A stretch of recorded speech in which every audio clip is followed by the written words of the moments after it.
और एक बार सब लोग मोबाइल जेब में रखिए, एक बार दोनों हाथ ऊपर उठाइए मेरे लिए, माता रानी के लिए। एक बार दोनों हाथ उठाइए सब लोग। पीछे वाले हमारे चाचा जी आप लोग भी उठाइए। गाने बजाने तो रात भर होते रहेंगे, लेकिन थोड़ा समय भगवान को देना भी बहुत जरूरी है ना। उनकी बदौलत हम हैं, आप हैं। एक बार दोनों हाथ उठाएंगे और ताली बजा के कहेंगे क्या कि मालिन बोलो मैया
सारे हमारे यूट्यूबर भाई लोग भी आए हैं। लाइट की वजह से मैं दिख नहीं रहा है, लेकिन काफी सारे लोग हैं। सबको दिल से प्रणाम है और इतना मेहनत करते हैं आप लोग, इतना दूर से आता है। तो आपके लिए एक बार जोरदार ताली बजा दीजिए हमारे यूट्यूबर भाई के लिए आप लोग।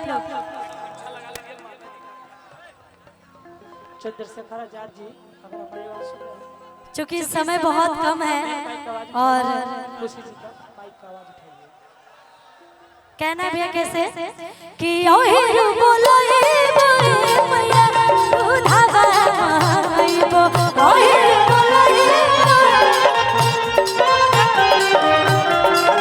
ओहे बोलो मैया दूधावा आइबो, ओहे कि ओहे बोलो मैया दूधावा आइबो।